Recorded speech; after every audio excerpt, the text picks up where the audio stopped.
Bom dia a todos, meu nome é Magno Federici Gomes, eu sou professor de Direito Processual da Escola Superior Dom Helder Câmara e da PUC Minas, e hoje, no dia 19/2/2020, nós vamos, dentro da disciplina de Teoria Geral do Processo, fazer um resumo sobre tutela provisória para esses alunos que estão aqui presentes. Informo a todos os presentes que vocês estão sendo gravados e que, posteriormente, essa gravação vai ser disponibilizada no YouTube para aqueles alunos que não puderam comparecer a essa aula.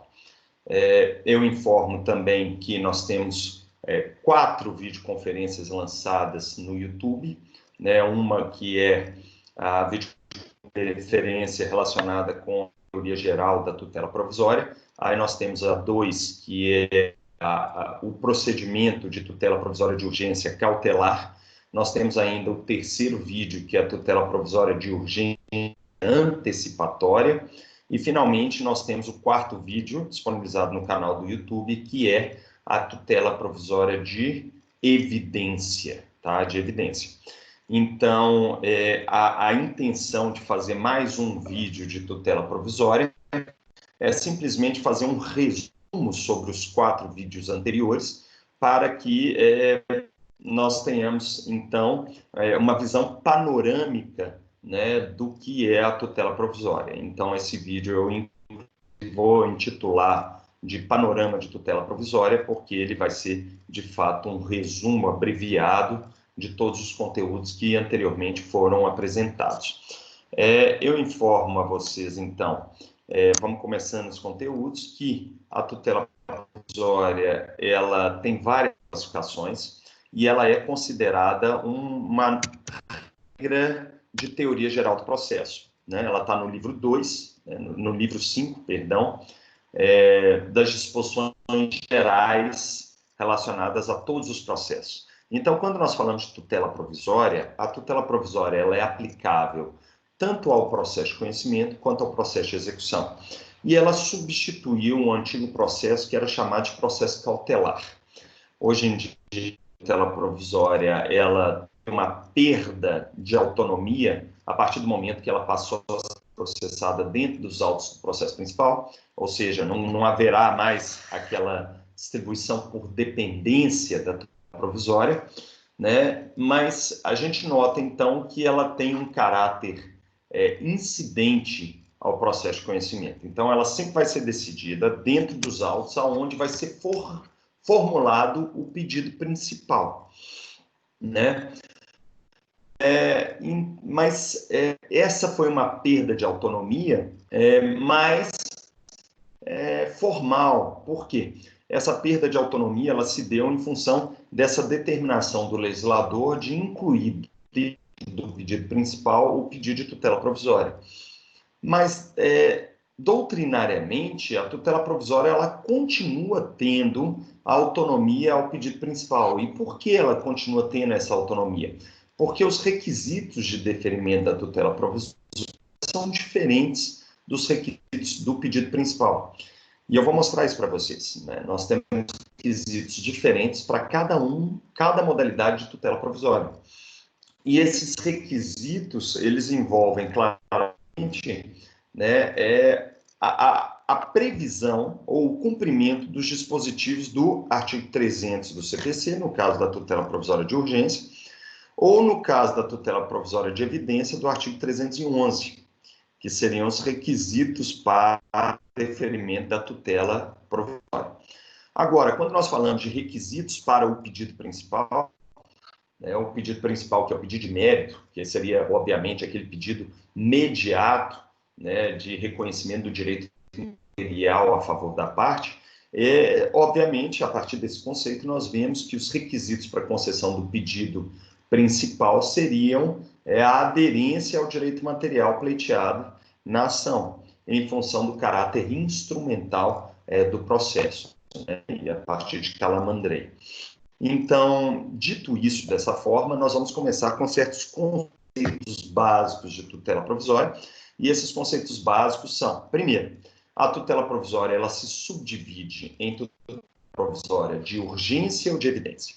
Quando nós falamos que é uma tutela provisória de urgência, significa que nós temos uma premência na entrega da tutela jurisdicional.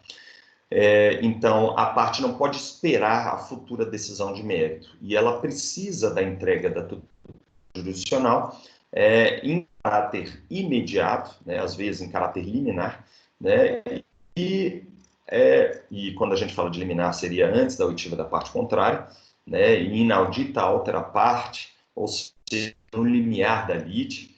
E quando nós falamos de tutela de evidência, significa que ela tem uma altíssima probabilidade de reconhecimento do direito material a seu favor, né, pelo preenchimento dos requisitos legais da tutela de evidência.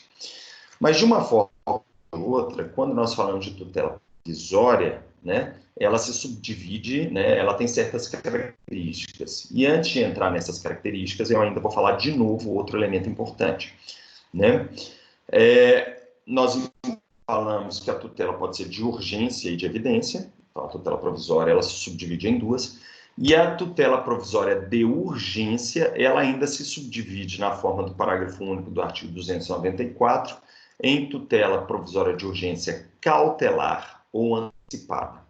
E quando nós falamos de tutela provisória de urgência cautelar, né, nós temos um risco ao resultado útil do processo, e a partir daí nós temos uma necessidade de proteção da tutela jurisdicional, ou seja, assegurar ao juiz o exercício da jurisdição a partir da teoria de que ovenda, né, de ação asseguradora. E aí mostra a teoria de Calamandrei de que a tutela provisória de urgência cautelar é instrumento do instrumento. Ela só tem uma função acessória de proteção do processo principal, do pedido principal, perdão, seja ele de pedido de vencimento, ou seja, de um pedido de processo de execução.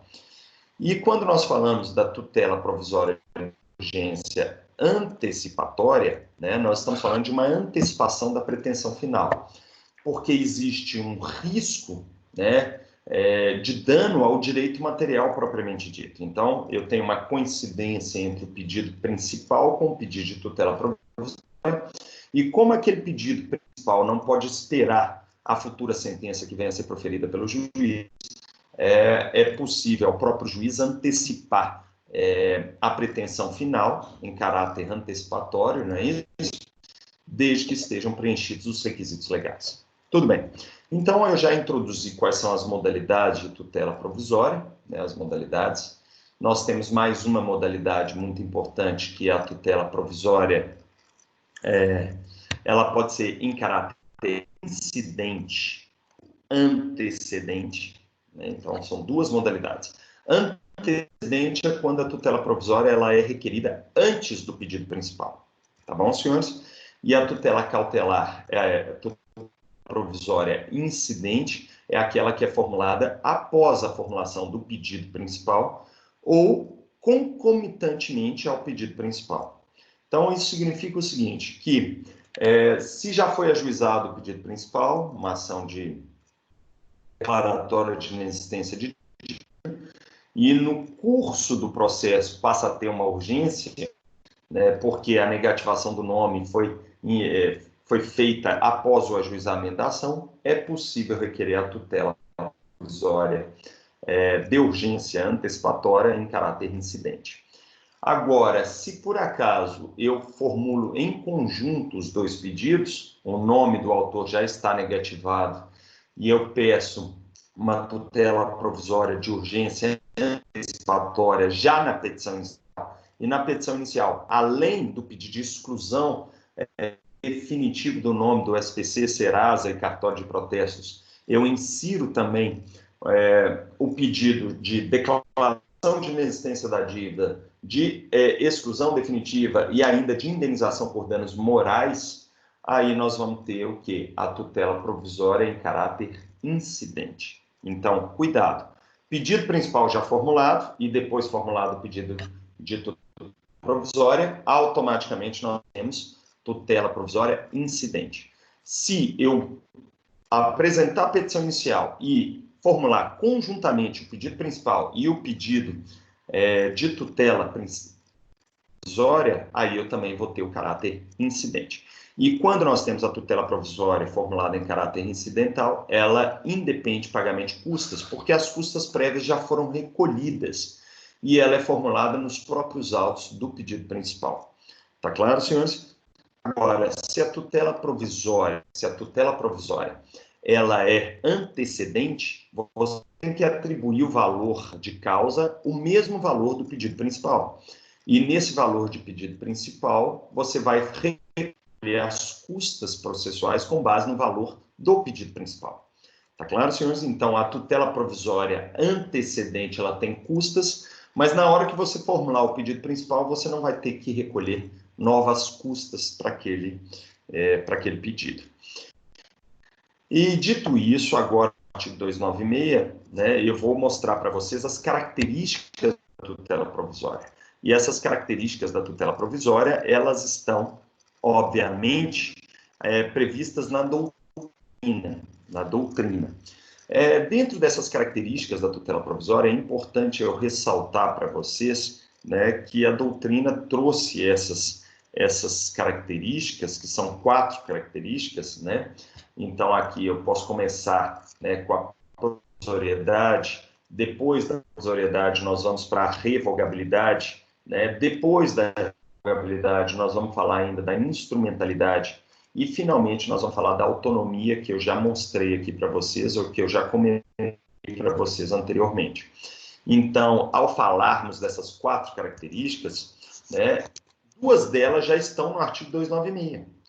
E o 296 fala claramente que a tutela provisória conserva sua eficácia na pendência do processo principal, mas pode, a qualquer tempo, ser revogada ou modificada. Então, essa é a característica da revogabilidade. Né? Então, vamos lá. Quando nós falamos de provisoriedade, e essa provisoriedade ela está no próprio nome do instituto, né? Tutela provisória de urgência ou de evidência, a tutela provisória significa o seguinte, que ela tem prazo limitado, né? Ou seja, ela é concedida em regra por decisão interlocutória e uma vez deferida a tutela provisória no processo de conhecimento em primeiro grau, ela vai durar até a prolação da sentença. Se a tutela provisória for deferida em segundo grau por relator de tribunal, ela vai durar da decisão monocrática do relator até a prolação do acórdão, que a mantém ou que a revoga, né, ou que a altera. Né? Então, é isso que nós estamos falando. Então, ela dura até a decisão final. Porque na decisão final ela é substituída pela tutela definitiva. Então, eu volto naquele que eu falei de tutela antecipada. Ação declaratória de inexistência de dívida, acumulado com pedido de exclusão de nome do autor dos cadastros restritivos e cumulado ainda com pedido de indenização por danos morais em função da negativação indevida. Tudo bem, está tudo ali, né? O pedido final é a exclusão definitiva do nome e o pedido de tutela provisória de urgência antecipatória é a exclusão liminar, né? Ou seja, sem oitiva da parte contrária, do nome do SPC de Serasa. Então, quando a gente fala dessa hipótese, claro, nós estamos falando o quê? Se o juiz defere essa tutela provisória de urgência antecipatória, ele manda excluir o nome do autor do SPC, Serasa e cartório de protesto. E essa decisão vai valer até a prolação da decisão final, da sentença do juiz. Vai valer até a sentença. Então, deixa eu ver.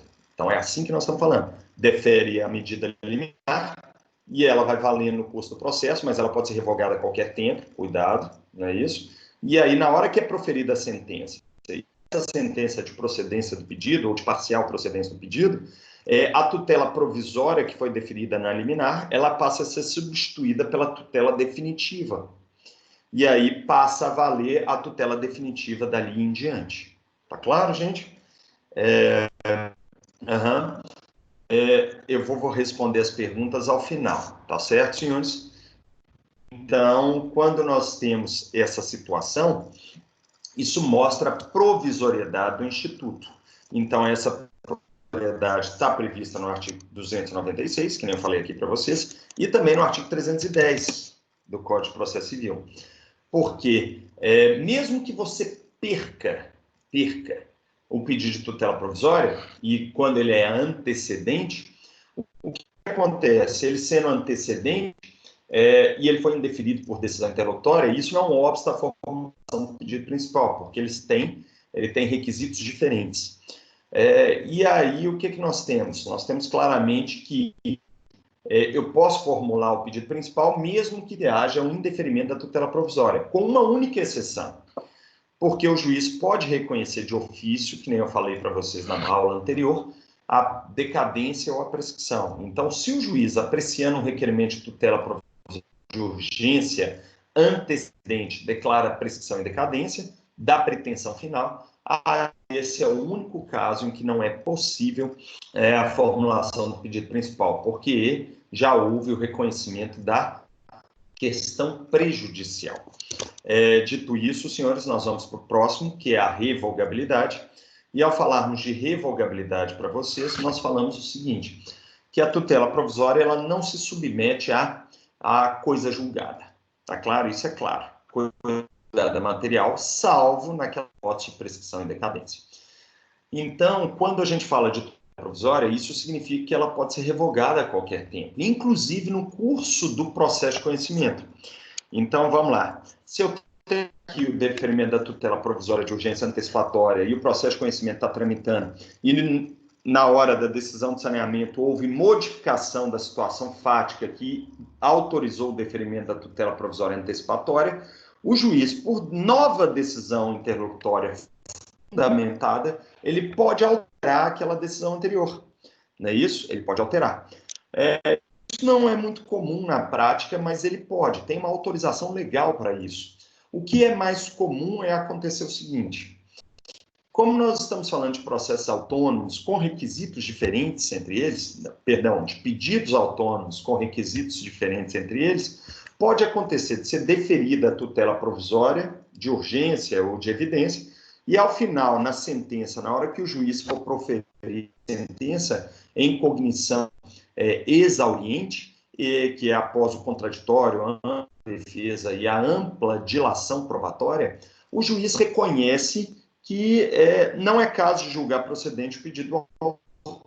E aí ele julga improcedente o pedido. Então, ele pode ter deferido a tutela provisória aqui e julgar improcedente o pedido na final. E aí, nessa sentença, ele já revoga automaticamente a decisão interlocutória que tinha deferido a tutela provisória.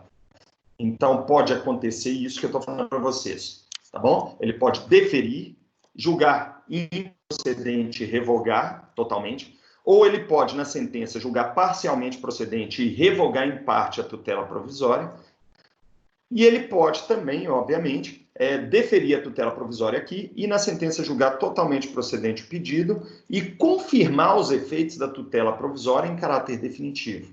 Tá bom, senhores? Então, isso tudo é possível. Isso tudo é possível, tá? Pode acontecer o contrário também. Qual seria o contrário? Ele indefere a tutela provisória na decisão interlocutória e aí, ao chegar na sentença, ele necessariamente o quê? Julga procedente o pedido. Na hora que ele julga procedente o pedido, ele pode deferir a tutela provisória na sentença, revogando a primeira decisão que tinha indeferido. E ele pode fazer também o seguinte, indefere a tutela em decisão interlocutória e na hora que chega em sentença, ele julga parcialmente procedente e defere em parte a tutela provisória na sentença. E aí a tutela provisória passa a ser um capítulo dessa sentença, né? E ele pode também julgar improcedente. Então, se ele indeferiu a tutela provisória ab início, no início da lide, e depois julga improcedente o pedido do autor, ele nem fala mais nada da tutela provisória, porque ele verificou que o autor não tinha razão nenhuma. E isso tudo envolve a revogabilidade da tutela provisória.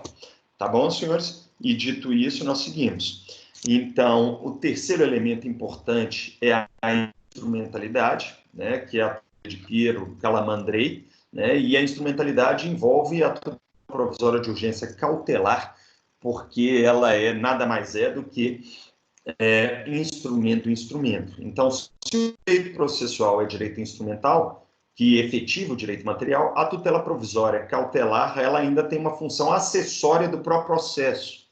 Então, ela não tem, propriamente dito, um fim em si mesmo. Então, ele acaba dando utilidade ao outro pedido, que é o pedido principal, né? Que é o pedido de conhecimento, do processo de conhecimento, ou o pedido do processo de execução.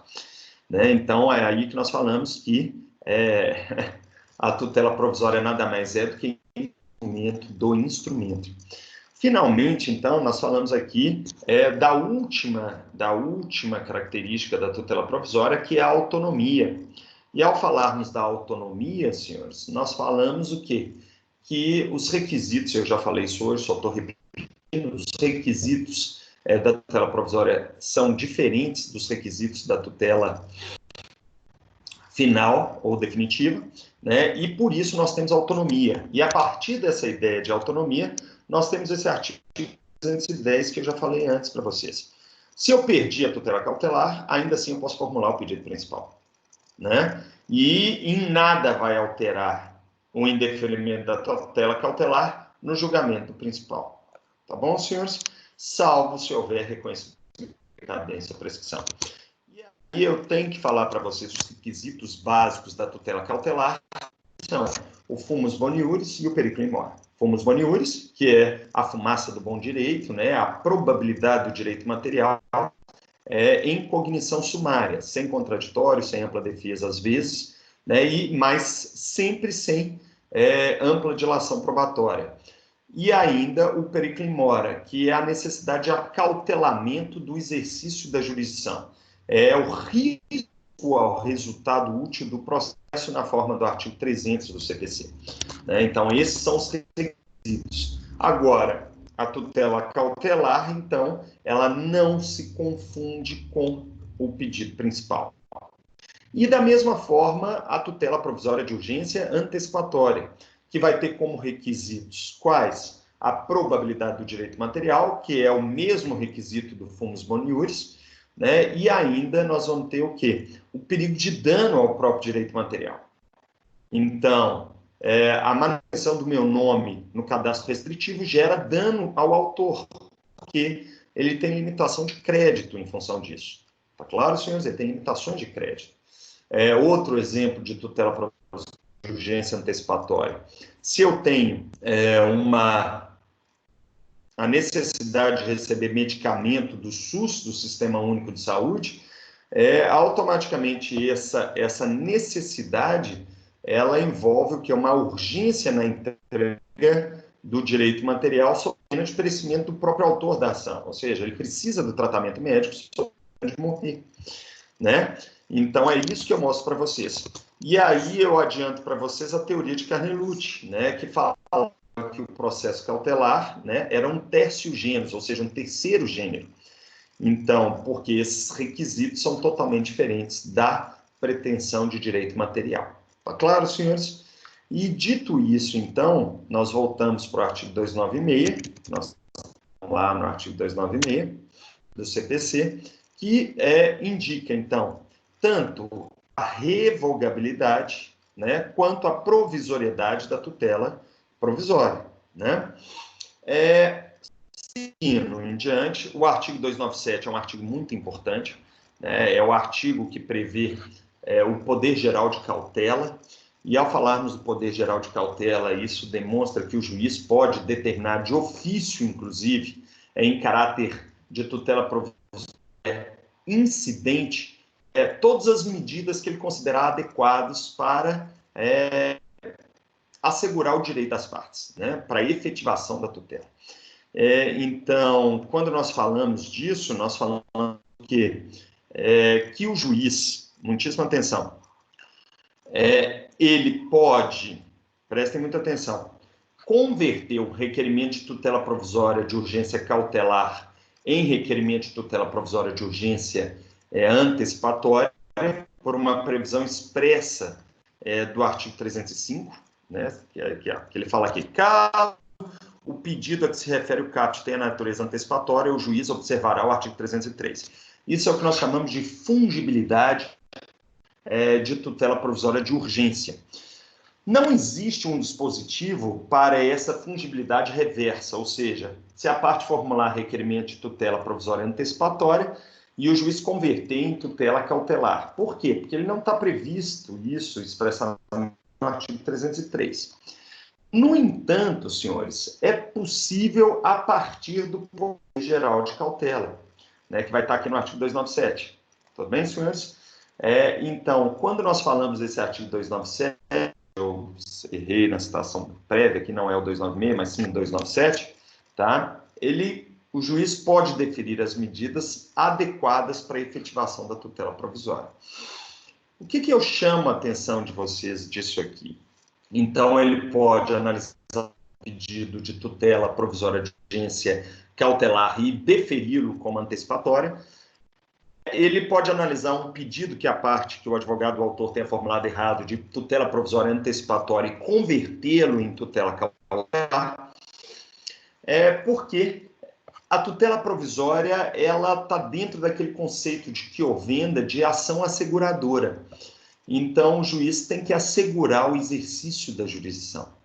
Então, mesmo que a parte requeira de maneira equivocada a tutela provisória, e o juiz verificando a necessidade de deferir, ele vai deferir essa tutela. Eu chamo a atenção que é muito comum em autos de inventário, em pedido de habilitação de crédito, ou mesmo pedido de habilitação de herdeiro, né, sem prova pré-constituída da paternidade, ou só com o exame de DNA, sem reconhecimento voluntário por parte do falecido, em que o juiz defira, né, a reserva de 500, inclusive de ofício, dentro dos autos do inventário. E isso é exemplo de medida cautelar lato sensu, né, medida cautelar lato sensu derivada do poder geral de cautela, que está previsto no artigo 297.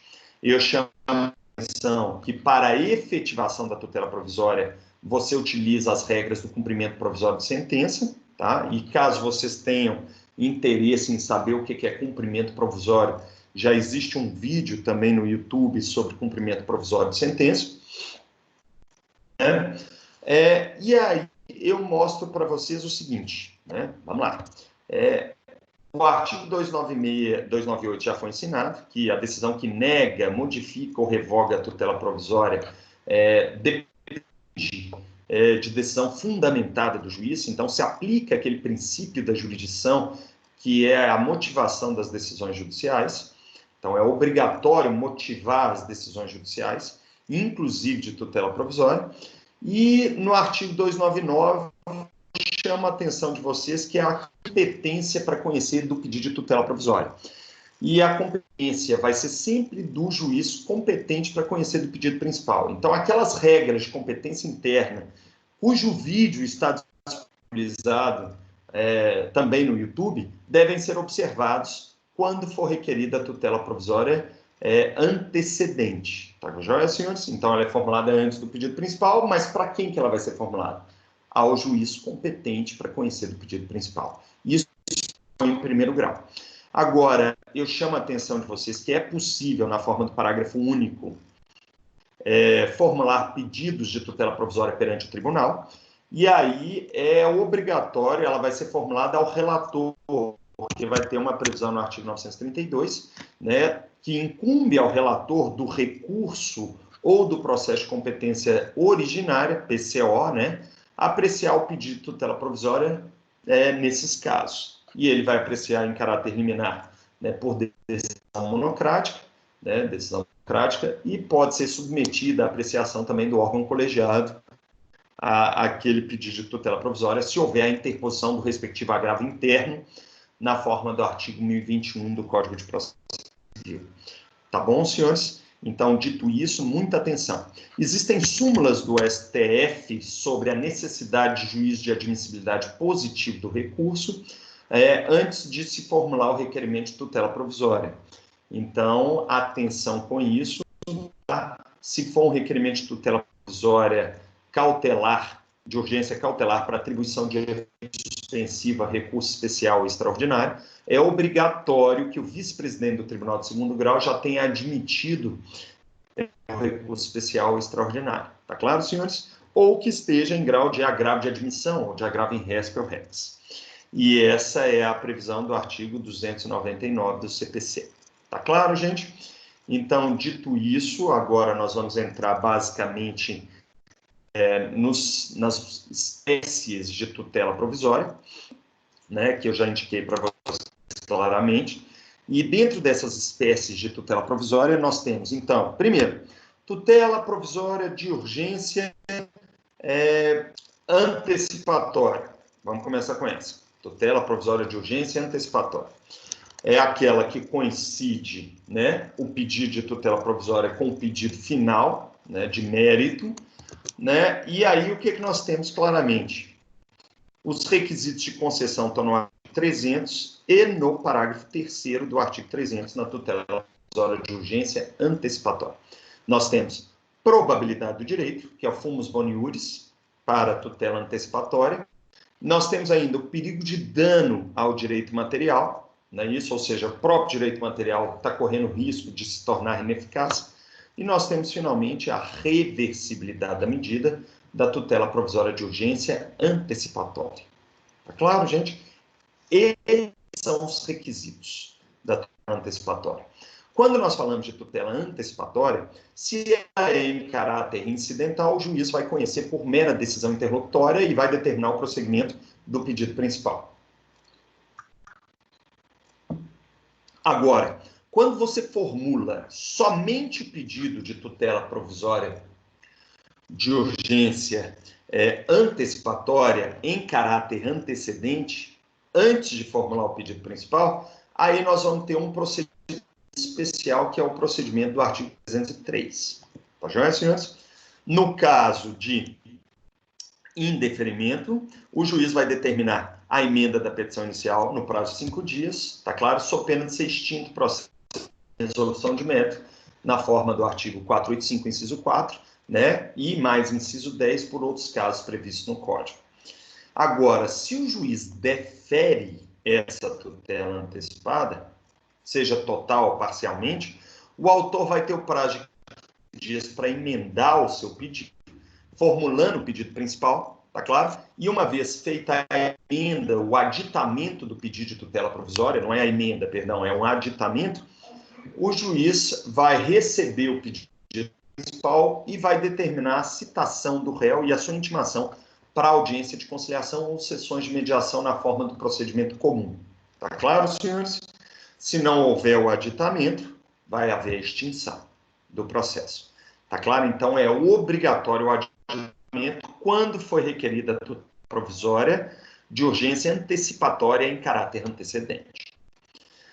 E aí nós falamos o seguinte, que se por acaso não houver a interposição do recurso contra a decisão interlocutória de deferimento dessa tutela antecipatória, tá? E esse recurso é obrigatório por parte do réu, nós temos a possibilidade de estabilização da tutela provisória antecipatória, que é um instituto que veio do direito francês, que é o Ferré francês, né?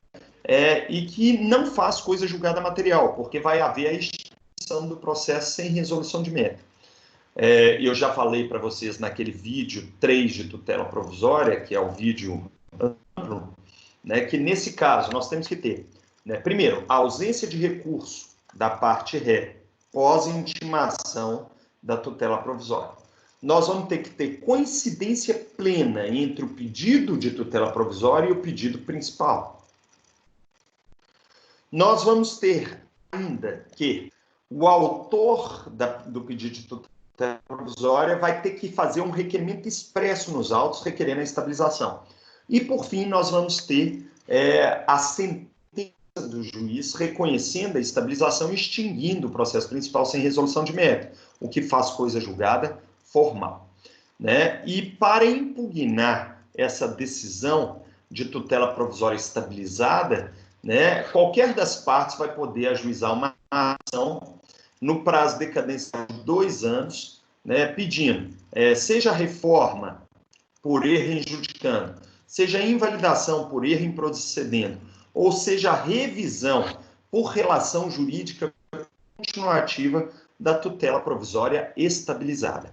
E lá naquele vídeo eu falo ainda de tutela provisória estabilizada, que pode ser uma estabilização provisória, né, nesse período de 2 anos, o ajuizamento, ou caso haja o ajuizamento dessa ação, no curso da ação, né, que vai ser distribuída por dependência aos autos da tutela provisória. Então, vai gerar outro número em função da conexão. E ela pode ser definitiva se não for ajuizada essa ação no prazo decadencial de 2 anos, definitiva, estabilização definitiva da tutela provisória, ou se nessa ação que foi ajuizada nós tivermos uma sentença de improcedência do pedido. Aí a sentença de improcedência, a ação em apenso, que objetivava revisão, reforma ou invalidação, ela foi proferida com julgamento de mérito e automaticamente ela acaba substituindo a tutela provisória por uma decisão definitiva. E se ela é de improcedência do pedido de revisão, de reforma ou invalidação, automaticamente aí nós temos o quê? O reconhecimento da estabilização definitiva da tutela provisória. Dito isso, nós passamos agora para a tutela cautelar, cujos requisitos também estão no artigo 300 do Código de Processo Civil. E nesse artigo 300 do Código de Processo Civil, nós temos 2 requisitos que eu já falei hoje, que é o fumus boniuris e o periculum in mora. O fumus boniuris é a probabilidade do direito material e o periculum in mora é o risco ao resultado útil do processo. Então, nós temos uma função acessória, tá claro? Acessória, simplesmente acessória. E a tutela cautelar, ela não coincide com o pedido principal. Então, seriam os exemplos de arrolamento de bens, que está previsto aqui no artigo 301, arrolamento de bens. Então, eu tenho perigo de dissipação do patrimônio fungível que está sendo discutido dentro do processo de conhecimento. Eu tenho sequestro, quando eu tenho risco de extravio de patrimônio infungível, que não pode ser substituído por outro de mesma espécie, quantidade ou qualidade, né? E eu ainda tenho o quê? O arresto cautelar, quando existe possibilidade de dilapidação de patrimônio de devedor que vai ser pleiteado em processo de execução. E eu ainda tenho o quê? Risco de dilapidação de patrimônio que não está ainda previsto em título executivo extrajudicial, que seria submetido a protesto contra alienação de bens. Tá joia, senhores? Atenção, cabe ainda arresto cautelar quando o devedor desaparecer sem deixar o domicílio próprio.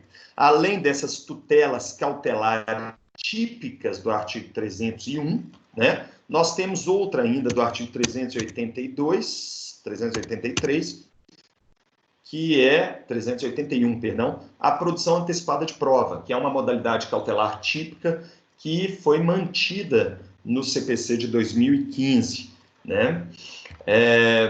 E essas são as cautelares típicas. Todas as demais cautelares, como, por exemplo, bloqueio de bens de devedor, elas estariam dentro do poder geral de cautela. Claro, dentro do poder geral de cautela. E aí eu posso dar outros exemplos de cautelares inominadas, que seria o atentado, né, para devolver um determinado bem a uma situação anterior à modificação das partes. Nós poderíamos falar ainda né, de busca e apreensão de menor, né, que seria uma hipótese de tutela provisória de urgência cautelar inominada no novo Código de Processo Civil, e tem outros casos. Mas dentro da tutela cautelar, o que eu chamo a atenção de vocês dentro da tutela cautelar? Que, de qualquer forma, o procedimento vai estar previsto no artigo 305 até o 310. E esse é o procedimento da tutela cautelar. Como é que seria o procedimento? Tá? Ela pode ser requerida em caráter incidente, depois do pedido principal, ou junto com o pedido principal, mas se ela for requerida em caráter antecedente, aí se aplica esse procedimento do 305 ao 310. Tá joia? E esse é um procedimento complicado, e eu chamo a atenção de vocês do vídeo 2, sem resumo, que está disponibilizado no YouTube para vocês. Então, o que eu quero chamar a atenção? A parte formula o pedido principal, é o pedido de tutela provisória cautelar, só antecedente, recolhe as custas né? A petição vai preencher os requisitos do artigo 319, né? E depois de formulado esse pedido, ele vai para o juiz competente. O juiz vai poder apreciar eventual requerimento liminar. Se não tiver prova documental suficiente para o pedido, a apreciação do pedido liminar, o juiz designa a audiência de justificação. E eu vou mostrar a audiência de justificação para vocês, está lá no artigo 300. E depois da audiência de justificação, ele aprecia o requerimento de tutela provisória cautelar. Deferindo ou não deferindo, ele cita o réu para contestar o pedido no prazo de 5 dias. E aí a contestação está adstrita aos requisitos da tutela cautelar, fumus maniuris, periculum mori. Depois da contestação, recai no procedimento comum, ou seja, vai ter prazo para réplica, vai ter decisão de saneamento. Se houver necessidade, ele tem ampla possibilidade de dilação probatória para verificar os requisitos da tutela cautelar, e depois ele profere uma decisão interlocutória falando se ele deferiu ou não a tutela cautelar. Atenção, atenção. Nós temos um probleminha prático aqui, que se foi deferida a tutela cautelar e ela foi efetivada, a parte autora vai ter o prazo de 30 dias para formular o pedido principal. E se ela foi deferida em caráter liminar ou depois da audiência de justificação, o pedido principal vai ser formulado nesse prazo de 30 dias da efetivação, que costuma ser feita pelo mandado por oficial de justiça. Então, ele faz um auto de arrolamento de bens ou um auto de sequestro, e aí isso se considera efetivação da tutela cautelar. E aí, depois, o que nós vamos ter que fazer? Automaticamente, você vai ter que formular o pedido principal. Agora, se o pedido de tutela provisória tiver sido contestado pelo réu da tutela provisória cautelar, o pedido principal ele vai ficar sobrestado, vai ficar suspenso, aguardando a decisão final da tutela provisória cautelar. Agora, se a tutela provisória cautelar só for deferida na decisão interlocutória final, após contraditório, ampla defesa e ampla dilação probatória, essa tutela provisória cautelar, o pedido principal só vai ser formulado depois dessa decisão interlocutória. E aqui chama a atenção de vocês do seguinte: toda decisão de tutela provisória é passível de agravo de instrumento, na forma do artigo 1015, inciso 1, inciso 1, salvo, então não é toda, né, tem exceção, se for um capítulo da sentença do pedido principal. Se for um capítulo da sentença do pedido principal, aí, muita atenção, cuidado, ele vai deixar de ser decisão interlocutória e a apelação vai consumir o agravo de instrumento. Então, vai ser a apelação contra aquele capítulo da sentença. Atenção, observações finais sobre tutela cautelar. Se não houver contestação à tutela cautelar, é possível o julgamento antecipado da tutela provisória de urgência cautelar. 2, ainda, se não for formulado o pedido de tutela provisória, o pedido principal, nós vamos ter o quê? Muitíssima atenção, vai cessar a eficácia da tutela cautelar. Tá joia?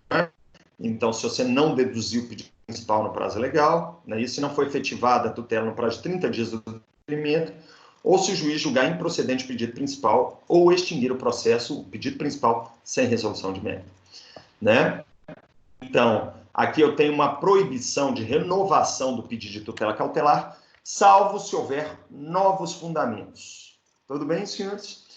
E aí eu chamo a atenção dos senhores do seguinte: nós temos um artigo que prevê, o artigo 302, que se aplica tanto para a tutela cautelar quanto para a tutela antecipatória, que é a hipótese de responsabilidade objetiva da parte autora que formula o pedido de tutela provisória de urgência e depois vem a perder a ação ou em outros casos. Responsabilidade objetiva significa o quê? Que o réu da tutela provisória vai poder ajuizar uma ação de indenização, uma liquidação dessa indenização nos próprios autos da tutela cautelar, e vai ter que provar fato, dano e nexo causal. mas não vai ter que provar culpa ou dolo. Tá claro, senhores? E quais são os casos de responsabilidade objetiva? Quando a sentença do pedido principal for desfavorável ao autor da tutela cautelar, né? Quando ela não for citada da tutela cautelar no prazo de 5 dias da liminar deferida, ou quando ocorrer a cessação da medida cautelar naquelas hipóteses do artigo 309, que eu já falei aqui hoje para vocês, nesse momento. Então, são esses os casos, né? E nós temos mais. O juiz acolher a alegação de prescrição ou decadência da pretensão do autor. Tudo bem? Para fechar ainda a tutela provisória de urgência, eu indico para vocês que ela pode ser deferida em caráter liminar, não é isso? Aqui, ó. Seja tutela cautelar, seja tutela antecipatória, que é aquela inaudita altera parte, ou seja, sem a oitiva da parte contrária e no limiar da lide, né, em cognição sumária, ou após justificação prévia. E essa justificação prévia aqui é a audiência de justificação, tá? Quando não tem documentos suficientes para deferir a tutela provisória de urgência cautelar. Finalmente, se houver deferimento da tutela de urgência, seja cautelar ou antecipatória, o réu, mediante petição formulada nos próprios autos, pode pedir ao juiz que arbitre uma contracautela, que é uma caução, uma garantia, que pode incidir sobre imóveis real, ou sobre dinheiro, que é a fidejussória, né, que pode ser inclusive uma fiança bancária, para efetivar a decisão de tutela provisória de urgência cautelar. Tá claro, senhores? Mas essa contracautela não pode ser arbitrada pelo juiz, na forma do artigo 83 ou 84, não é isso? Um dos dois. Se por acaso a parte autora for economicamente hipossuficiente. O que é isso? Ela não tem dinheiro para efetuar essa contracautela. Tá claro, gente? E agora, para terminar a nossa revisão de tutela provisória, eu tenho que falar para você sobre a tutela provisória de evidência. Né? Então, quando nós falamos de tutela provisória de evidência, nós estamos falando de altíssima probabilidade de reconhecimento do direito material a favor da parte autora. Né? Ou em casos de manifesto propósito protelatório da defesa, ou ainda, né, naqueles casos de ações reais, né, ações reais, né, que eu chamaria de alienações fiduciárias de bens móveis, né, que é o Decreto-Lei 911/9. São esses os 3 casos. Vocês têm que entender que o requerimento de tutela provisória de evidência, ele também coincide com o pedido principal. Então, ele é parecido com o pedido de tutela provisória de urgência antecipatória, na sua essência, mas ele é diferente porque ele dispensa o requisito de urgência.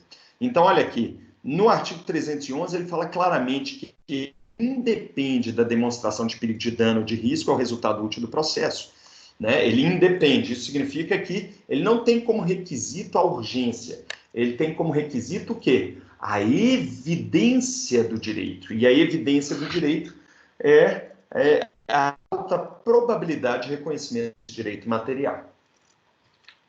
Então, ele pode ser formulado em caráter liminar, né? Ou seja, inaudita outra par, no início da lide, ou ab início, e ele cabe naqueles casos de 2 e 3. Esses 2 e 3 aqui são os casos de liminar. Qual que é o primeiro caso? O primeiro caso de tutela provisória de evidência, né?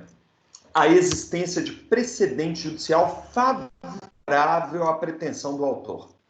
Se o precedente judicial é favorável à pretensão do autor, nós temos a possibilidade, senhores, de liminar em tutela de evidência.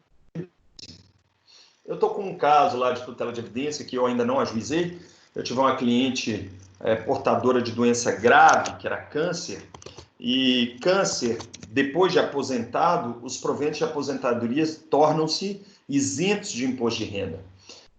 E depois de gozar de isenção por 5 anos de isenção de imposto de renda, ela se submeteu a nova perícia no INSS para efeitos de prorrogação desse benefício de isenção do imposto de renda, e o INSS indeferiu, falando que ela estava apta aos recolhimentos previdenciários.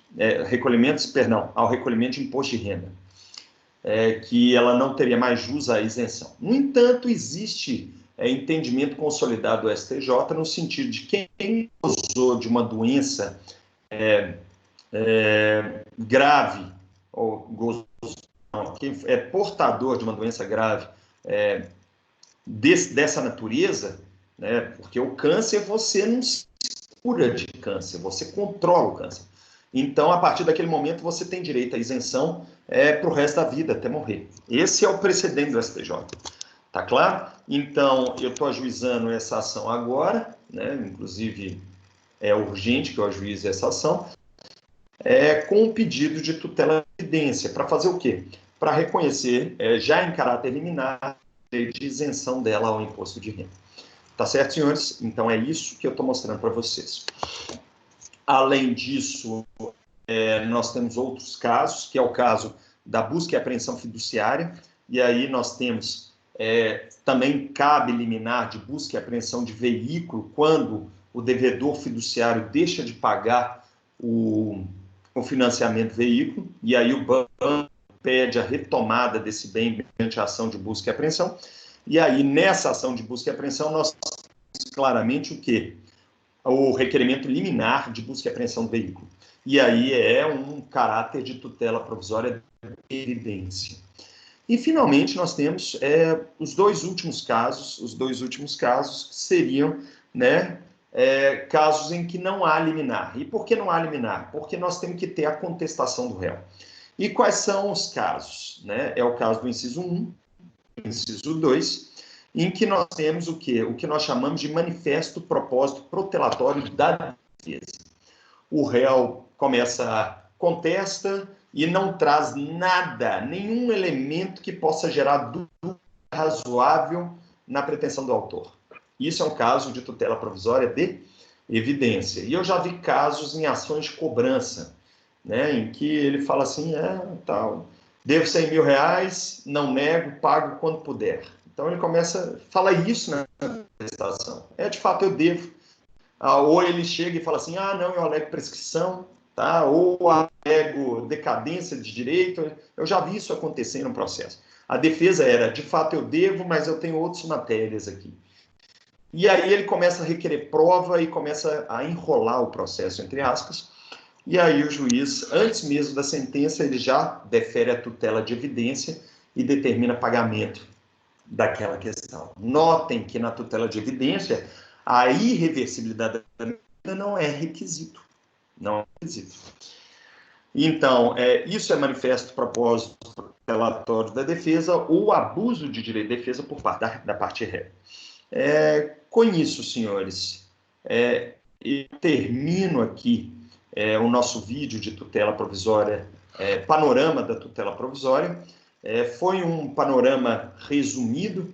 Eu informo aos senhores que eu já tive posicionamento no sentido de que, se o pedido de tutela provisória era formulado com o pedido principal, ele ainda era antecedente, mas depois de pensar melhor sobre o Instituto, estudar, escrever sobre o Instituto, eu passei a considerar o pedido de tutela provisória antecedente quando ele é exclusivamente formulado, quando somente é formulado o requerimento de tutela provisória de urgência. Então, nesse momento, eu vou encerrar essa videoconferência, relembro aos presentes que eu vou disponibilizar lá no YouTube, e eu peço a todos, né, que se cuidem durante o período de isolamento.